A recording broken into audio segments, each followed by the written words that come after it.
السلام علیکم، نمسکار، ست سری اکال اینڈ گڈ ایوننگ۔ میں ہوں آرزو کاظمی اور آپ دیکھ رہے ہیں پوائنٹ آف ویو۔ ہمارے ساتھ ہیں جی وسیم الطاف صاحب۔ بہت شکریہ سر کہ آج آپ آئے، تھینک یو سو مچ۔ جی بہت مہربانی آپ نے انوائٹ کیا۔ ارے نہیں سر، آپ کی مہربانی کہ آپ آئے ہیں، اور آج آپ کو پتا ہے کہ ٹرمپ صاحب کی بات ہوگی۔ آج تو وہی چل رہے ہیں صبح سے، انڈین میڈیا بھی وہی کر رہا ہے، مجھے بھی 10 بار کال آ چکی ہے۔ لیکن آپ یہ بتائیے کہ ٹرمپ 2.0 پاکستان کے لیے کیسا رہے گا؟ دیکھیے جی، پاکستان کا جہاں تک تعلق ہے تو میرا ذاتی خیال یہ ہے کہ کوئی بہت زیادہ مثبت نہیں رہے گا۔ پاکستان کو اپنے ریلیشنز کو امریکہ اور چائنا کے درمیان بیلنس کرنا پڑے گا، اور یہ بیلنسنگ ایکٹ جو ہوگا یہ خاصا مشکل ہوگا پاکستان کے لیے ایسی صورتحال میں کہ جب امریکہ کا پاکستان میں جو انٹرسٹ ہے وہ بہت حد تک کم ہو چکا ہے۔ اور اس کے علاوہ ایک فیکٹر اور بھی ہے، اس کے حوالے سے بھی کچھ چیزیں سامنے ابھی آئیں گی کہ ڈونلڈ ٹرمپ نے عمران خان کو اپنا بہترین دوست بھی کہا ہوا ہے، اور عمران خان آج کل زیر عتاب ہیں پاکستان میں اس حوالے سے بھی۔ اور پھر یہ کہ چائنا کے ساتھ ہمارے خاصے جو تعلقات ہیں وہ ڈیولپ ہو چکے ہیں، بہت سے شعبوں میں کوآپریشن ہو رہی ہے۔ سی پیک جو ہے وہ اس وقت ایک بڑا پروجیکٹ ہے پاکستان میں جو کہ چل رہا ہے۔ امریکہ اس کو کس نظر سے دیکھے گا؟ جو چائنا کا وہ BRI انیشیٹو ہے اس کے حوالے سے امریکہ کا کیا نقطہ نظر ہوگا؟ جو یہ ساؤتھ پیسیفک ہے اس میں چائنیز ڈومینیشن کے حوالے سے امریکہ کیا پالیسی اختیار کرے گا؟ انڈیا کے ساتھ امریکہ کی ایک اسٹریٹجک پارٹنرشپ ڈیولپ ہو چکی ہے، تو اس کانٹیکسٹ میں پاکستان کی پھر کیا اہمیت رہ جائے گی؟ تو یہ ساری چیزیں جو ہیں یہ ابھی دیکھنے والی ہیں، لیکن ٹرمپ نے پاکستان کے حوالے سے کھل کے ابھی تک کوئی خاص بیان دیا نہیں ہے۔ تو ابھی یہ آج وہ حلف اٹھائیں گے تو اس کے پھر ابھی اگلے چند دنوں میں ہمیں کلیئر کٹ ان کی جو پالیسی ہے یا جو ان کی پرائرٹیز ہیں وہ ہمیں دیکھنے کو ملیں گی۔ جی سر، چائنا اور بھارت تو یہ بات کر رہے ہیں کہ ٹرمپ نے کہا ہے کہ وہ ان کے یہاں وزٹ کریں گے، اور یہ کسی حد تک کہا بھی گیا ہے۔ ٹرمپ کے جو ٹرمز ہیں وہ بھارت کے ساتھ بہت اچھے رہے ہیں، اور پہلے بھی جب وہ آئے تھے تب بھی PM مودی کے ساتھ ان کے تعلقات بہت اچھے دیکھے گئے، لیکن پاکستان کے ساتھ پہلے بھی انہوں نے کافی ٹف، کافی سخت قسم کا رویہ رکھا تھا۔ کیا اس بار بھی ایسا ہی ہے؟ دیکھیے، بظاہر تو یہی لگ رہا ہے۔ دیکھیں نا، پاکستان کو جو امریکی امداد ملتی تھی وہ انہوں نے سلیش کروائی۔ انہوں نے پاکستان پہ یہ بھی الزام لگایا کہ پاکستان ڈبل گیم کھیلتا رہا، وہ ہم سے پیسے بھی لیتا رہا اور طالبان کو سپورٹ بھی کرتا رہا، یہ بھی انہوں نے الزام لگایا۔ پھر وہ یہ بھی چاہتے تھے کہ ڈاکٹر شکیل آفریدی کو پاکستان رہا کرے، لیکن وہ بھی پاسبل نہیں ہوا ان کے لیے، یعنی وہ نہیں کروا سکے۔ تو ابھی جو سچویشن ہے، جن حالات میں وہ آئے ہیں، تو پاکستان ان کی پرائرٹی لسٹ میں میرا خیال ہے کوئی بہت زیادہ نمایاں مقام پہ نہیں ہوگا۔ وہ اس وقت زیادہ جو فوکس کریں گے وہ انڈیا پہ کریں گے، چائنا پہ کریں گے، مڈل ایسٹ پہ کریں گے، یوکرین پہ کریں گے۔ یوکرین اور روس کی جو جنگ ہو رہی ہے یہ ان کی پرائرٹیز ہوں گی۔ پھر اس کے علاوہ ٹیرفس ہیں، پھر امریکہ کے ڈومیسٹک ایشوز ہیں، اس پہ ان کا فوکس ہوگا۔ تو ابھی آج جب وہ حلف اٹھا لیں گے تو اس کے بعد تقریباً 100 ایگزیکٹو آرڈرز پہ وہ دستخط کریں گے، اور یہ یعنی جو ایگزیکٹو آرڈرز ہیں یہ تقریباً 100 کے قریب ہیں، اور وہ ان کی جو اس وقت ٹاپ پرائرٹیز ہیں وہ ان کو ظاہر کریں گے کہ کن ایریاز پہ ان کا فوکس ہے۔ جی آرچ لیکن سر عمران خان تو ہر ایک یہی کہہ رہا ہے کہ اتنے امپورٹنٹ نہیں ہے کہ ٹرمپ آتے کے ساتھ ہی جو ہے وہ ان کے بارے میں بات کریں گے یا ان کو باہر نکالنے کی کوشش کی جائے گی. لیکن جب یہ سٹیٹمنٹ آیا تھا یا بلکہ جب ٹرمپ جیتے تھے الیکشن, اس کے بعد ایک چیز ضرور رویہ ہم نے فرق یہ دیکھا کہ اس وقت کی گورنمنٹ جو ہے وہ پی ٹی آئی کے ساتھ ڈائلاگ کے لیے تیار ہو گیا اچانک سے, جو کہ پہلے نہیں کیا جا رہا تھا. تو کیا واقعی میں ایسا ہے کہ وہ پاکستان کی سیاست میں کوئی رول پلے کریں گے؟ اور دوسرا جو ہمارے یہاں بہت شور مچایا جا رہا ہے, بڑی جشن منایا جاتا ہے جب بھی ہمیں کوئی قرضہ ملتا ہے, کہا گیا کہ جی ورلڈ بینک جو ہے وہ $20 بلین جو ہے پاکستان کو دے گا, وہ جی اپروو ہو گیا ہے.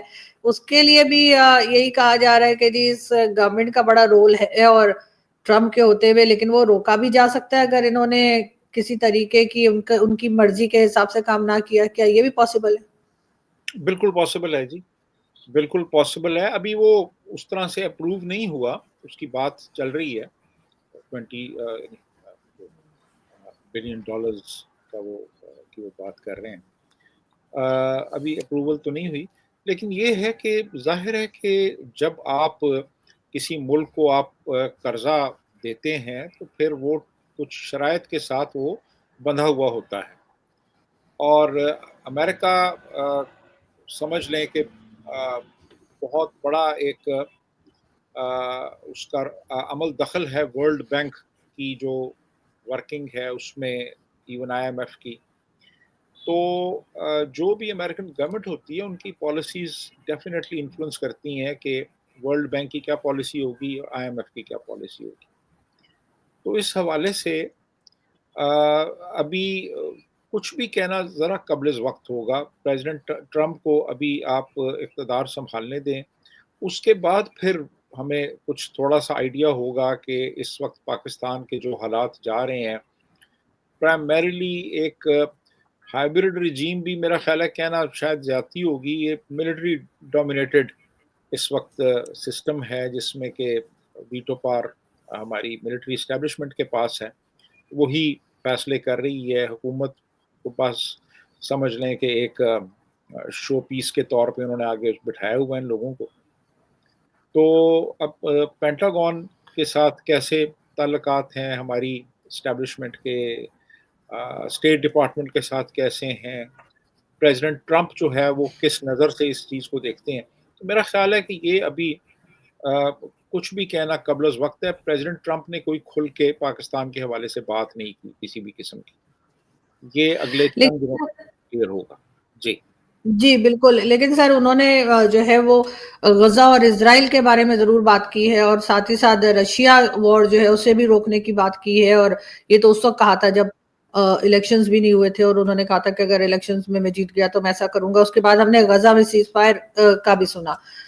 کیا لگ رہا ہے آپ کو کہ یہ ایک لمبے عرصے چلے گا یا یہ جو تھوڑے دنوں کے لیے ہی اسرائیل اور حماس کے بیچ میں آپ دیکھ رہے ہیں کہ جنگ بندی ہو جائے؟ سیز فائر تو ہو چکا ہے, جی اور تین جو ہاسٹیجز ہیں اسرائیلی وہ حماس نے ریلیز بھی کر دیے ہیں, اور ان کے بدلے میں اسرائیل جو ہے وہ 300 جو فلسطینی ان کی قید میں تھے ان کو وہ ریلیز کر رہا ہے. تو ابھی آپ یہ دیکھیے کہ صدر ٹرمپ نے ابھی حلف بھی نہیں اٹھایا اپنے عہدے کا, اور اس سے پہلے ہی حماس جو ہے وہ تیار ہو گیا کمپرومائز کے لیے, اور انہوں نے کہا جی کہ ہم ٹھیک ہے چھوڑ دیتے ہیں اسرائیلی جو ہمارے پاس یرغمالی ہیں, اور اس کے بدلے میں جو ہمارے ان کے قبضے میں ہیں ان کو وہ چھوڑ دیں. تو وہ پروسیس شروع ہو چکا ہے, سیز فائر اس وقت ہو چکا ہے. تو پیش رفت تو شروع ہو گئی ہے. اب دوسرا جو ان کا فوکس ہوگا وہ ہوگا یوکرین کے اوپر, اور کہا یہ جا رہا ہے کہ پریزیڈنٹ ٹرمپ جو ہیں وہ خاصا انفلوئنس کریں گے یوکرینین پریزیڈنٹ کو, زیلنسکی کو, کہ وہ کچھ شرائط مان لیں, اور دوسری طرف روس کو کچھ یعنی کنسیشنز دے دی جائیں, اور اس کے بدلے میں وہ وہاں پہ بھی سیز فائر ہو جائے. تو یہ دو جگہیں جو ہیں مڈل ایسٹ یعنی غزہ اور یوکرین, یہ ان کا خاص فوکس رہے. وہ بار بار ذکر بھی کرتے رہے پریزیڈنٹ ٹرمپ ان کا کہ وہ ان جگہوں پہ پیس لے کے آئیں گے اور سیٹلمنٹ کروائیں گے. تو وہ ابھی نظر آ رہا ہے کہ اس طرف کچھ پیش رفت شروع ہو چکی ہے. یوکرین میں بھی آپ دیکھ لیں گے اگلے چند دنوں میں آپ کو کوئی تبدیلی نظر آئے گی. جی آپ. بالکل ایسے ہی سر. ویسے کافی جو چیزیں ہیں ان پہ اس کے بارے میں پازیٹیو تو دیکھا جا رہا ہے، لیکن ٹرمپ صاحب نے یہ بھی کہا تھا کہ وہ جو انلیگل طریقے سے امیگرینٹس گئے ہیں امریکہ میں ان کو بھی روکیں گے، جو پہنچ گئے ہیں ان کو بھی نکالیں گے. اب اس میں ایک بڑی تعداد یقیناً پاکستانیوں کی بھی ہوگی. کیا پاکستان اس وقت اس پوزیشن میں ہے کہ ان لوگوں کو واپس لے سکے؟ کیونکہ آپ نے دیکھا کئی بار انلیگل طریقے سے یورپ جاتے ہوئے جو بوٹس ہیں وہ یا تو ڈوبی ہیں یا ان لوگوں کو کسی اور حادثے کا شکار ہوئے، لیکن لوگ پاکستان میں نہیں رہ رہے، چاہے جان پہ کھیل رہے ہیں لیکن یہاں سے نکلنے کی کوشش کر رہے ہیں. امریکہ میں 1.10 کروڑ انلیگل امیگرینٹس ہیں، اور ان میں 5 لاکھ ایسے ہیں جن کا کرمنل ریکارڈ بھی ہے. تو ابھی یہ واضح نہیں ہے کہ وہ سب کو ڈیپورٹ کرنے کا کہیں گے یا صرف ان کو جو کہ لیگل ایکٹیویٹیز میں انوالو رہے ہیں، کرمنل ایکٹیویٹیز میں انوالو رہے ہیں. لیکن بہرحال انہوں نے واضح طور پہ یہ کہا تھا کہ وہ ڈیپورٹ کریں گے، اور ایون اگر ان کو ضرورت پڑی تو وہ جو یو ایس ملٹری ہے اس کو بھی وہ استعمال کریں گے اس کے لیے، ان کو ڈیپورٹ کرنے میں. دوسرا انہوں نے یہ کہا کہ پہلے یہ تھا کہ چاہے انلیگل امیگرینٹس ہوں، اگر ان کے ہاں بچے کی پیدائش امریکی سرزمین پہ ہوتی ہے تو بچہ جو ہے اس کو آٹومیٹیکلی امریکن نیشنلٹی مل جایا کرتی تھی، جو کہ اب انہوں نے کہا کہ ایسا نہیں ہوگا. تو انلیگل امیگرینٹس کے حوالے سے بڑی سخت پالیسی انہوں نے اختیار کرنی ہے. پھر بہت سے مسلم کنٹریز جو ہیں، مثلاً عراق ہے، سیریا ہے، اور اس کے علاوہ سوڈان ہے، یمن ہے، تو یہاں سے لوگوں کو امریکہ مائیگریٹ جو کرتے ہیں اس پہ وہ بین لگانے کا بھی انہوں نے عندیہ دیا ہوا ہے. تو انلیگل امیگرینٹس کے حوالے سے تو بڑی واضح ان کی پالیسی ہے. جی. بالکل ایسا پاکستان ہی ہے. جو آپ جی بات کر رہی تھیں، وہ دیکھیں وہ مسئلہ یہ ہو رہا ہے کہ لوگ کہتے ہیں جی کہ ملک تو ویسے ہی ڈوب رہا ہے، تو ہوں چلو ایک رسک لے لیں، شاید جس کشتی میں جا رہے ہوں وہ نہ ڈوبے، ہوں اور ہم یورپ کے کسی ملک میں پہنچ جائیں، اور ایک دفعہ پہنچ گئے تو پھر ہمارے وہاں جو دوست ہیں وہ ہمیں سنبھال لیں گے اور کچھ محنت مزدوری کریں گے اور کچھ حالات بہتر ہو جائیں گے. لاکھوں روپیہ لوگوں نے دیا ٹریول ایجنٹس کو، یہ ان کو ریکروٹمنٹ ایجنٹس کو لاکھوں روپیہ، 25-25 لاکھ، 35-35 لاکھ دے کے، اور وہ یہاں سے گئے. اور ابھی یہ جو آخری ابھی جو سانحہ ہوا ہے یہ موریتانیہ تھے، اور موریتانیہ سے کشتی میں بیٹھ کے یہ گریس کی طرف جا رہے تھے، تو راستے میں وہ کشتی الٹ گئی اور 44 پاکستانی اس میں ہلاک ہو گئے.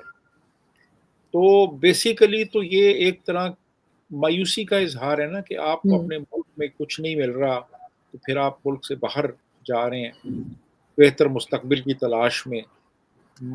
بے شمار مائیں ہیں جنہوں نے زیورات بیچ دیے، زمینیں بیچ دی لوگوں نے بچے کو پیسے دینے کے لیے، اور اس نے وہ کسی ریکروٹنگ ایجنٹ کے ہتھے چڑھا اور پھر وہ وہاں ہوں پہ ٹوٹ گیا.